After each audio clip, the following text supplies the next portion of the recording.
Good afternoon, everyone. We're just going to give it a few minutes to allow the latecomers to join, sign on before we kick off today's great webinar. And thanks everybody for coming. I feel like, we're getting into webinar overload territory as every company and organization tries to continue to kind of work with folks remotely. So we appreciate everybody coming in. Continue to give us feedback on how we can provide stuff that's valuable to you guys. We're, everybody's doing their best in this time. Fantastic. So I think we're going to kick off, make sure we hit our time limit. Just a little bit of housekeeping. I'm Ben Staveley, Global Director of Sales for Tribe Dynamics. I'm going to be kind of moderating the webinar today. You'll see at the bottom of your screen, or maybe at the top, there is a Q&A section. You're more than welcome to type questions in as we go through. We have a whole section at the end dedicated to answering them. We've got two fantastic guests today. I'm going to let them introduce themselves. Conor, do you want to tell us a little bit about yourself? Totally. So I think a lot of folks on the channel will know who I am, but I'm the co-founder of Tribe Dynamics, and we started it a little over 7.5 years ago, closing in on 8.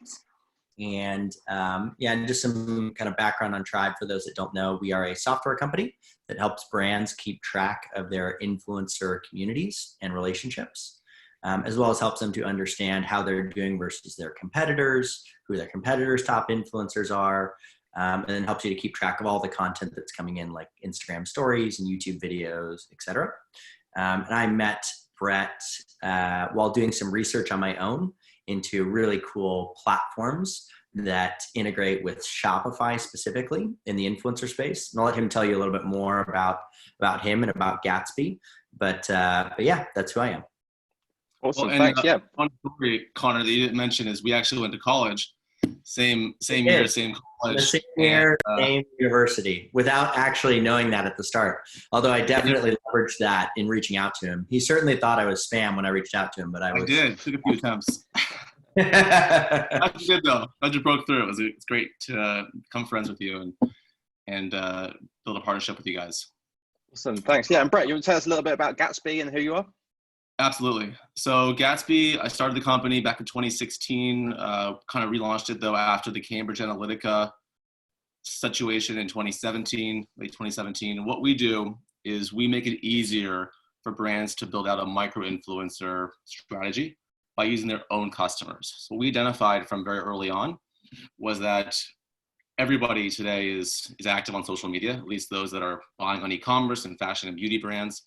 And when brands have options of how to get the word out, they can go through advertising, they can go through celebrities, but they also can go through micro-influencers. And one of the issues is how to build that strategy at scale with authenticity. And a customer is actually buying your fashion products, your beauty products. They're the best people to advocate for you to their friends and family for various reasons. And so we make it easy for them to find those customers and then engage them at scale. Awesome, fantastic. Yeah, and just to let people know, today's going to be very much a kind of conversational approach to the webinar. We've got two fantastic kind of industry knowledge within the space, so it's a good time to get their wisdom from them.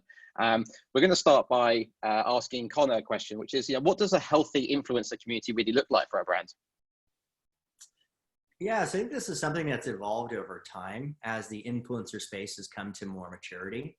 So I think early on when we first kind of got into the influencer space, a lot of it was about discovery. Like, who are the people that are talking about me? How do I discover new people and initiate them to the brand?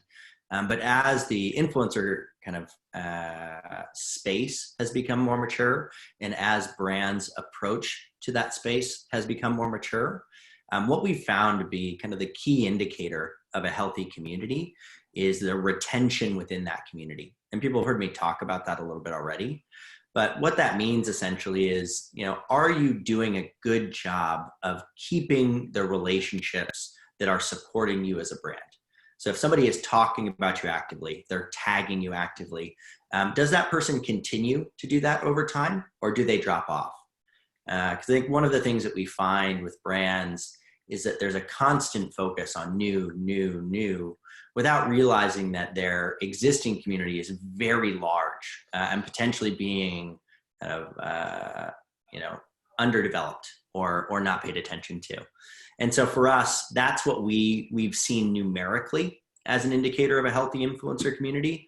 And then strategically, obviously, the approach follows that, which is making sure you know who those people are, their birth dates, their friends' names, what their pets are, what their favorite products are, all these kinds of things. Yeah, that totally makes sense. And Brett, what have you seen with your kind of customers and examples? Well, I mean, Conor hit the nail on the head there. Also at the end, I mean, retention in any format, right, is key. Retaining a customer is less expensive than finding a new one, right? So retention across the board in e-commerce or in commerce broadly is what you want. Employees, customers, right? With Gatsby, though, we actually contribute is we help them find those customers that they want to build those rapport with, right?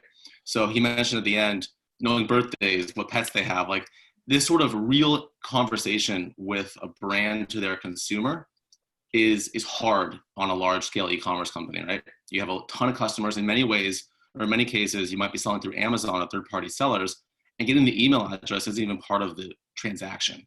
So building that relationship between brand and consumer is harder than ever before in a world where we're actually more social and engaged online. So finding ways to connect with your consumer goes a long way. So a very simple thing that we do is, we plug into any sort of pop-up window, checkout page, registration form. We ask the consumer to give their handle. It's all opt-in. It's all, above board. The consumer on average will give their handle about 20% of the time when they give their email. So let's say you have a pop-up window that asks for email, first name, and Instagram handle, and the handle's optional. You'll get a handle 20% of the time that they give their email address. And what that does is it then allows you through Gatsby to identify which of those handles have 1,000 followers or 10,000 followers, right? Which of those customers have profiles that you might want to prioritize knowing their fish's name or their birth date, right? To better engage with them on a word of mouth campaign. Yeah, and I think that kind of leads us really on nicely to that question, which is, how should brands select the best influencers to work with? Is it, engagement rates? Is it follower count? What information can really, tell you the best people to be working with? Yeah, and this is where our partnership with Conor and Tribe is so key, right? Because where Gatsby comes in, and feel free to come in here, Conor, and run this out with me, but where we come in is we will identify across the board customers who are buying your product and segment them by Instagram profile. We'll get you data like their number of followers, their bio, so you can do keyword searches on that. You can do number of posts they've done, number of people they follow, use some ratios there to make some assessments, and then plug that data into your Tribe Dynamics dashboard and your campaigns there, and then couple it with the metrics that Conor and Tribe provide, which is all around, they have that acronym, that measurement around earned media value, right? EMV, engagement rates, all that great stuff. Yeah. And I think, anything to add there? Yeah. So, for us, we've always advocated for finding influencers that have strong affinity for your brand. And I think that historically, the way that we've done that is based on, mentions. Are they talking about your brand? Or are they talking about brands similar to you? Because ultimately, if you're trying to get them to talk about your company and they've never talked about your brand, your category, your industry before, it ends up being kind of a moot point. It just won't work. We've seen that consistently over and over and over again. And there's a bunch of different examples there. I think what got me really excited about Gatsby and some of the tools that they're building out is, the next layer beyond that is, okay, yes, somebody's talking about me. That's easy to identify. I can work on building those relationships. But the next layer down is, who are your customers? There could be a lot of people that are buying from you that are really influential, but maybe, you just don't know who they are, or they're not proactively talking about you as a company. And so I think it's a really cool unlock. I think it's a really cool opportunity to discover some of those hidden gems. And especially on an opt-in basis, like Brett said, so doing everything kind of very, in a way that the consumer gets to be a part of that activity is just really exciting. Yeah, and I think you just touched on this, so I want to move on to the next question, which is, we talked about follower count, and we know that's obviously kind of a metric that a lot of people, influencers, use to kind of distinguish how big they are. But when it comes to like building brand aligned community, how important is influencer count, follower count when finding that community? Yeah, so I think one of the things here that we've harped on for a while is, again, most of the attention tends to be focused on the big names, the big faces, the people with really large, large followings. And you certainly shouldn't ignore that space. But I think if you were to look at where incremental investment can actually have a pretty dramatic effect, it is within those kind of smaller influencer communities. Typically, they're referred to as micro, sometimes nano. But these are people that are smaller in nature, that this certainly isn't their full-time job, but where you as a brand can come in and actually provide a lot of value back to them as individuals. And then what happens is a small percentage of those people grow up to be much bigger. So what you'll find is out of micro influencers, about 200, one out of every 200 will grow to have over 1 million followers over the course of the next few years. And so although investing in those relationships might not seem like it's worth it immediately, it does tend to pay off in the long run, especially if you're choosing the ones that are brand aligned, meaning they're talking about you actively. Fantastic. Yeah, Brett, how have you seen kind of follower counts? That's one of the things you capture and provide your customers through your platform. Yeah. How important are people kind of using that metric when deciding who to reach out to?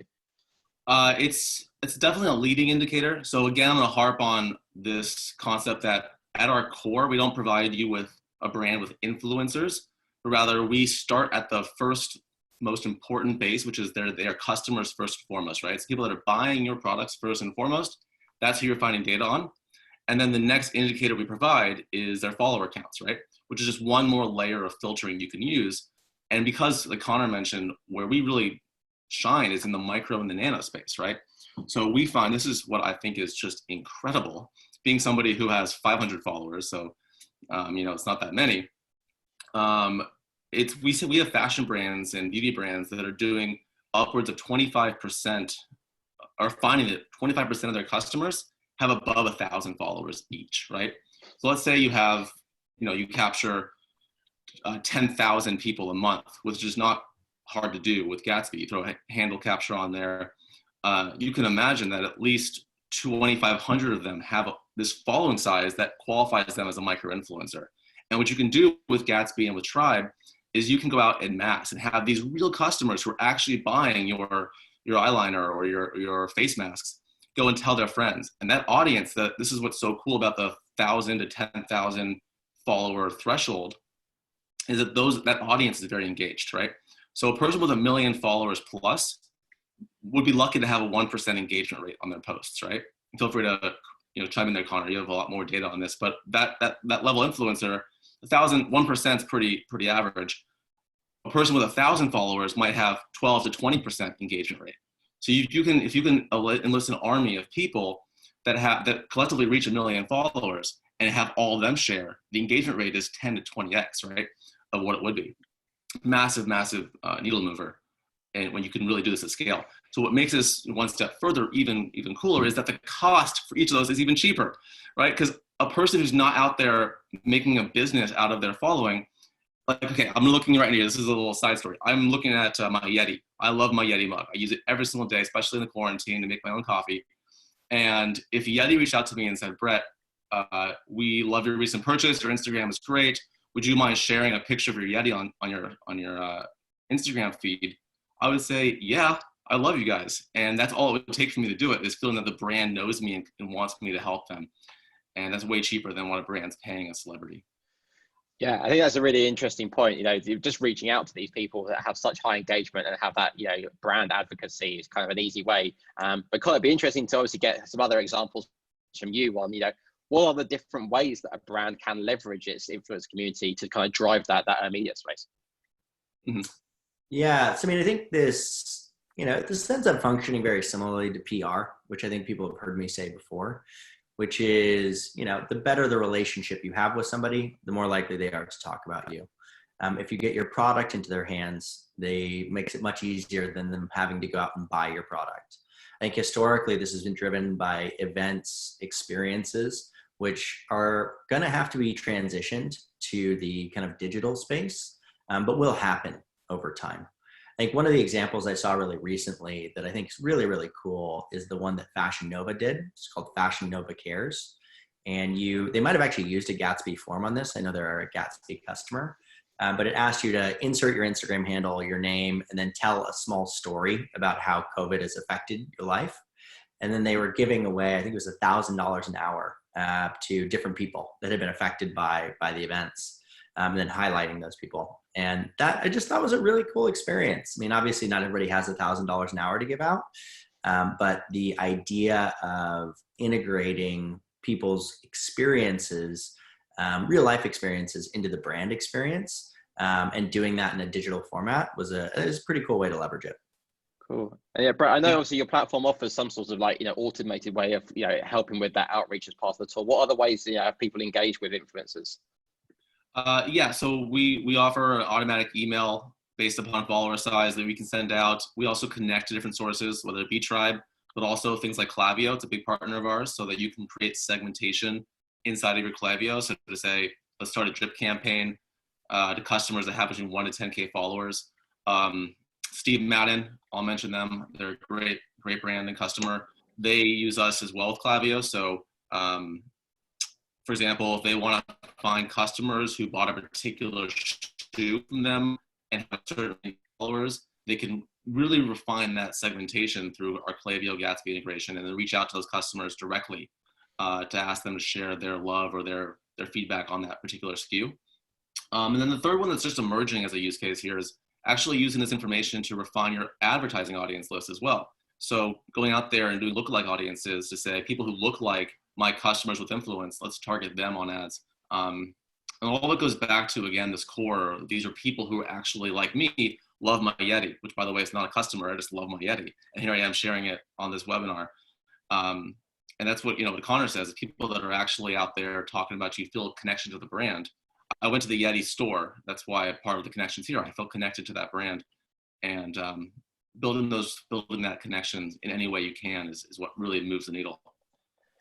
Yeah, and I think it's interesting to see, obviously, the influencer space has been evolving massively over the last, couple of years, especially. But obviously, in the last couple of months, it's really changed, from the focus of a marketing team and where they can invest their time and money. Where do you see an influencer's contributions to kind of brand growth evolving in the kind of near, but also kind of distant future as well? I'll take a stab at this first. More so because I think it's really relevant to our current situation with COVID. We released some blog posts recently. I've been looking at articles, obviously, on the industry. And one thing that really resonates is this authenticity, right? It's a word that's been thrown around for years now in the space, being more authentic, right? But what's happening is in COVID, we're all stuck inside. An influencer posting about this almost like imaginary or fairy tale like trip to a beach land just doesn't feel right? People are now taking the makeup off. They're more real with their audiences, right? I think this works so well with the influencer space. People that are actually talking to their friends, their family, their followers in a real way, just helps the brand become more real and more tied into the consumer. And that's where I think they have the best way to really reach out and drive the industry forward. And Conor, what's your prediction for the future? I wish I could predict the future. I think one of the things that we've continued to see evolve is the influencers becoming deeper and deeper parts of the brand, and often launching their own brands as well. So there's been just an innumerable number of brands launched over the course of the last kind of 12 to 24 months. And I think that, that is going to continue in a really meaningful way. And I think on the brand side, the more that you can make these people integral partners to your business, not just megaphones or media buys, I think that's both a healthier way to build those relationships, and ultimately ends up being more beneficial for both in the long run. One of the concepts that I've been really kind of focused on lately that hasn't come to fruition, but is quite cool, is thinking about the kind of lifetime value of an influencer. So this came from a good friend of mine. She's a CMO of Milani Cosmetics, who's doing really well right now, and Evelyn Wang. We were talking about some of these retention metrics and, new customers, lost customers in with the lens of influencers. And she brought up this kind of LTV calculation, which is like, hey, how much, if you build a really good relationship with, you know, Jeffree Star or LeBron James or even a micro influencer, what is the value that person is going to provide over the next 10 years? And like, if you were to look at Fashion Nova over the last 3 years, they've had over 700 influencers talk about them at least 100 times each. That's crazy. 100 times, 30 times a year, 3 times a month, for 3 full years. And those people are going to continue to talk about Fashion Nova for years afterwards. I think it's just a really cool way to think about these things. And I think people tend to be very kind of short-term focused when they really should be thinking about how this plays out over years, not months. Yeah, no, totally makes sense. And I think one thing that's interesting to think out as well is how can tools like Gatsby and Tribe Dynamics, you know, save costs and resource internally at businesses during, you know, these troubled times as well. Can you both kind of, you know, talk about how technology can help brands at this time? Yeah, you called out Gatsby in this question, so I'll take the first one here again. But I've been on sales calls more times than I can count, and over again, the pain point that our brands are experiencing is people that were hired to create an influencer strategy 2 years ago, working under a certain sort of assumption and set of tools and use cases that are like, okay, let's find 10 influencers, 10 LeBron James, right, to become our advocates. Well, when that shifted post Cambridge Analytica and post Fire Festival, really, to the micro and nano space, those same tools and strategies don't work in order to acquire those 100 or 1,000 or 10,000 people they want to out there promoting the brand. So that means that a lot of social media managers and influencer managers are out there on Instagram, manually scrolling hashtags, manually scrolling mentions, looking at profiles one by one, doing DMing, right? Or they're warding and filtering incoming from people that range a spectrum of authenticity. So by starting at this baseline level of, hey, we're looking at customers, period. So they already had the authentic check mark done. And then you're filtering by follower count. This allows brands at high volumes and mass to really cut down the amount of time they spend sourcing influencers. They can now start with a much more refined list of customers who have a certain range of audience size. And what's cool about the audience size of 1 to 10K or 1 to 20K followers, there's not much fraud in that segment. People aren't out there buying followers to only get to 1,000 followers. It's just not, that's not what you do, right? So a tool like Gatsby can cut out a lot of that manual searching, a lot of that manual DMing, and get right down to business, building that rapport. Yeah, I think I think being able to discover who your customers are and then being able to automate that kind of outreach process is pretty critical. And obviously, I think a lot of the people on here know who Tribe is, so I don't think I need to get too in depth there. Although Ben, as the global sales director, would love for me to give you a pitch and demo. But I think high level, we work with the internal influencer teams at a brand. So if you are inside a brand and you are managing influencer relationships, we help to make your jobs easier. So keep track of all the content, measure all your campaigns, know how you're doing versus your competitors, be able to track Instagram stories on a Saturday without having to take screenshots and put them into a Word doc, as well as a bunch of other stuff, like integrations with Gatsby. So that's kind of high level what we do for those that don't know. And this is more of a statement than a question, I think, unless I miss anything. But I think what we're kind of highlighting here is customers, using your existing customers as influencers is just so important, because you've got, a genuine interest in the brand. There's authenticity, there's trust. As you mentioned, they're generally not the huge influencers where, they have low engagement rates. What other kind of reasons that I may have missed makes a real customer such a great influencer for your brand? I mean, the way I answer the question is very, right, period. It's just very important. It's your customer. They're spending their money first and foremost to buy your product and not the reverse, right? They're not reaching out to you saying, hey, can I have free stuff? Like so many people do out there trying to become influencers. They're saying, I want your stuff.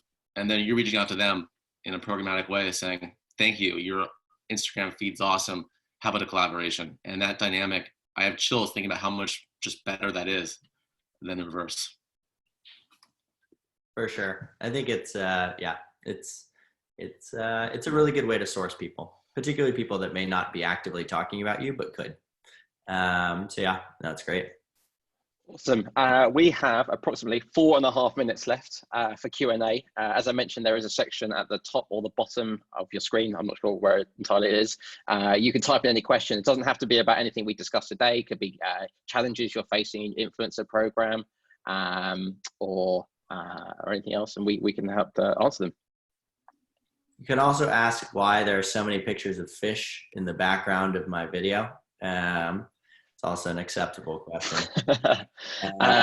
Someone actually has a question for you, Conor, that's not about the fish, which is good. You mentioned about tracking Instagram stories, and does that work with influencers who haven't like authenticated or linked their account to Tribe?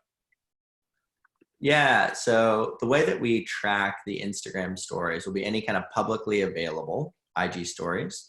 The tracking actually isn't done through us, so it's done through a third party.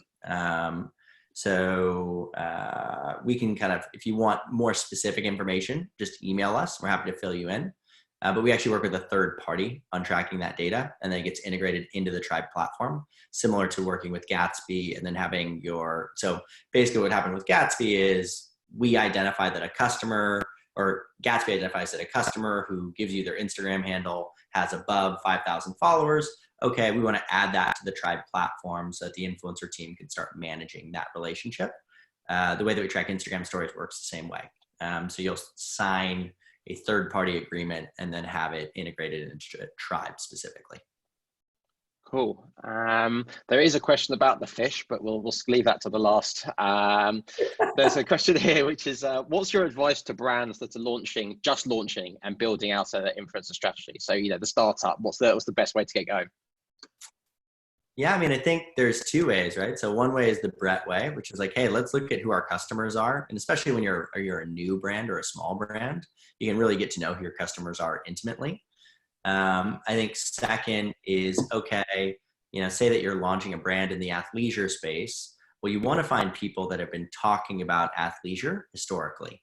So are these people that, have frequently talked about a brand similar to you? Easiest way to do that that's free is you can just go to Instagram and type in brand names and then look at the top posts and see, kind of do your research that way. Obviously, there's tools like ours and others that help you identify them more quickly if you're really looking to scale it up. But yeah, I think starting with both your customers and then also with influencers that have affinity for brands similar to you is the best starting point for building those relationships. Cool. And this one gets me because I'm one of these guilty people. I've downloaded TikTok at the weekend and I'm heavily addicted now. Someone's asking, what's the projections about TikTok as collaborations with brands over the next year? How do you think it's going to evolve? Yeah, so I think I'm still deciding. I know that people are using it a ton.